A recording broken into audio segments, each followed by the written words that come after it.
So they now have arrived at the garden, and Jesus tells the three that came with him, Peter, John, James, to pray. This is, by the way, Nelly, for Ordinary People, Saintly Souls. And I am paraphrasing and summarizing and reading from the visions of Maria Valtorta.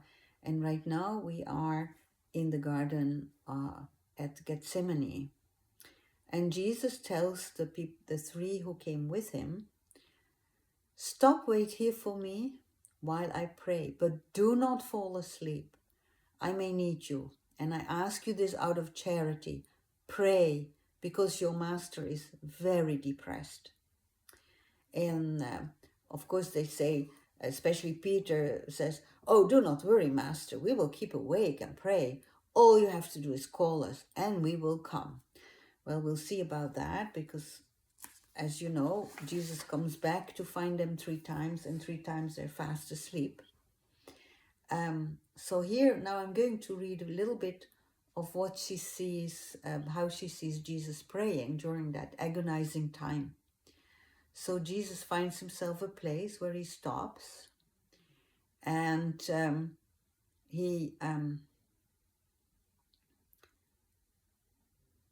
he starts to pray. It's a long and fervent prayer. Now and again, he sighs and utters the word more clearly. It is not a psalm, and it is neither. It's not the Our Father. It is a prayer that is rising from his love and from his need. It seems to be a true conversation with the Father. He says, "You know, I am your son. Everything but help me. The hour has come.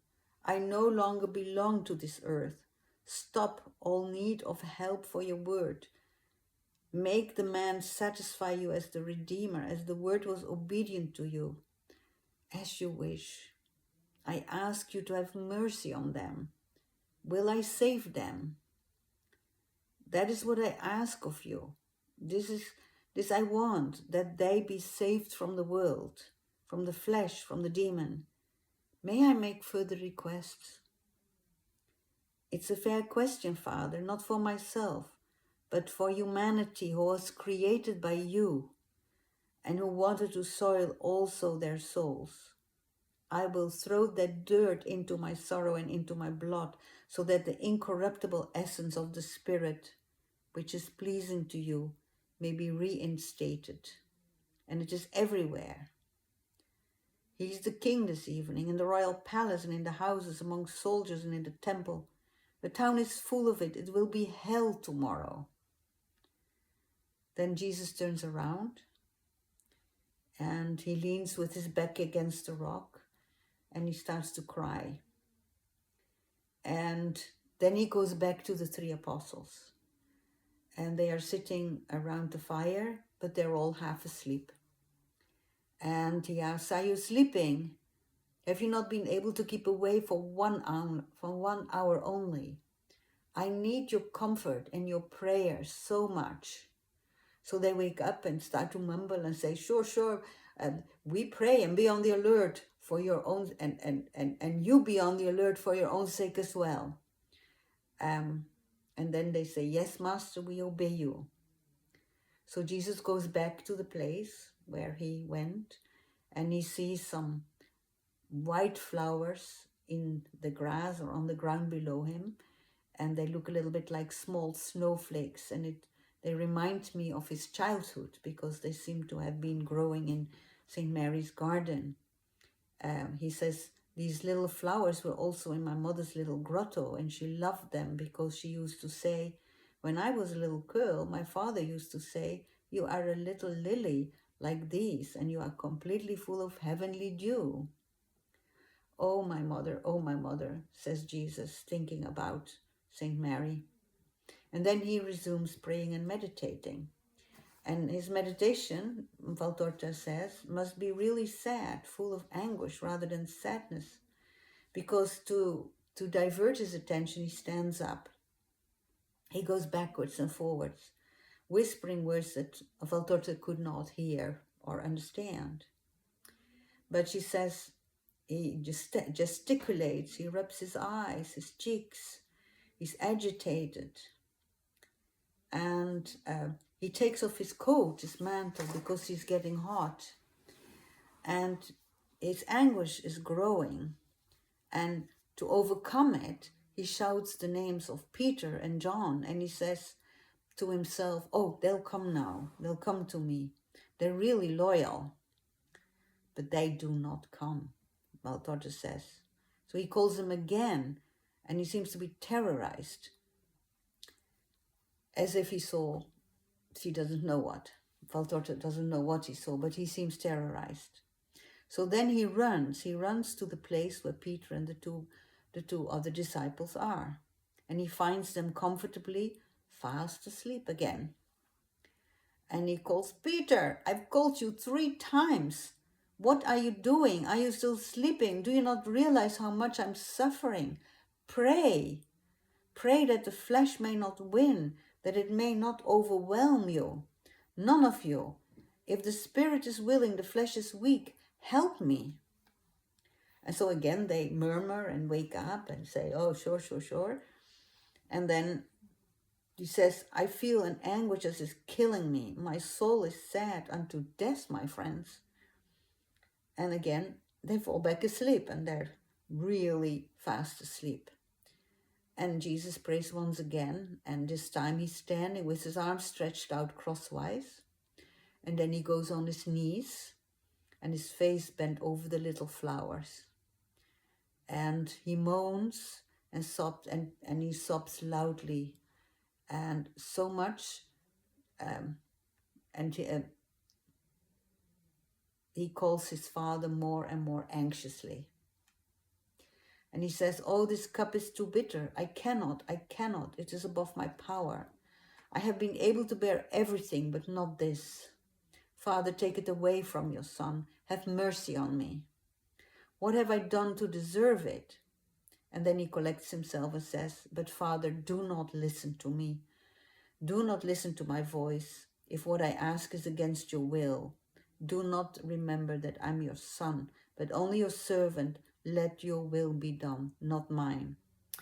And he remains so for a little time, and then he utters a stifled cry and raises his face, looking very upset, and only for a moment, and then he drops on the ground with his face really on the earth. And a little later he starts to moan, and it sounds almost like a death rattle. And he's sobbing like someone in agony. Nothing, away, the will of my Father, his will, only his will. Your will, Father, yours, not mine. In vain, I have but one Lord, the most holy God, one law, obedience, one love, redemption. No, I no longer have a mother. I have no life anymore. I have no divinity any longer. I no longer have a mission. In vain you tempt me, devil. Through my mother, my life, my divinity, my mission. Humanity is my mother, and I love it to the extent of dying for it.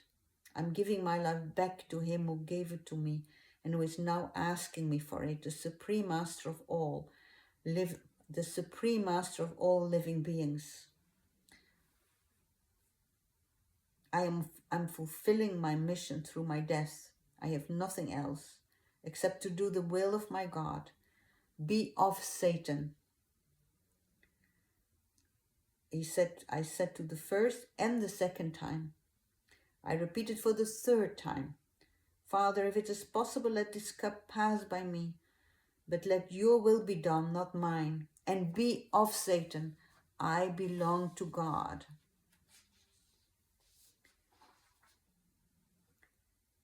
And then he stops speaking and just says, God, God, God.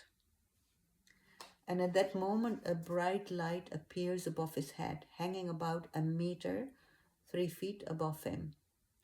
It is so bright that even he can see it, although he is in a prostration and his head is down on the earth. The moon shines on his face, and all the dreadful agony appears because the blood is coming out of his pores. His eyelashes, hair, moustache, beard are sprinkled and covered with blood. Blood trickles from his temples, blood spouts from the veins of his neck. His hands drip blood, and when he stretches his hand towards the angelic light, and his white sleeves slide back towards his elbows, Christ's forearms can be seen sweating blood.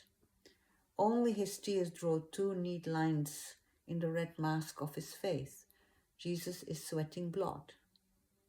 He takes off his mantle and wipes his hand, face, neck, and forearm. But the sweat continues. The grass on the ground is red with blood. He seems at the point of fainting. So he loosens the neck of his tunic, as if he feels suffocating, that it is suffocating. And the angelic light slowly fades away. And then he is less anguished, and he goes back to the three that are sleeping soundly. And then the four of them go back to the rest of the apostles who are also sound asleep. And he wakes them up in a thunderous voice, saying, "As Satan is arriving, show him who never sleeps and his children, that the children of God are not asleep." And that is when the guards appear with Judas. And we have the scene where Jesus is captured. This was Nelly, Ordinary People, Saintly Souls.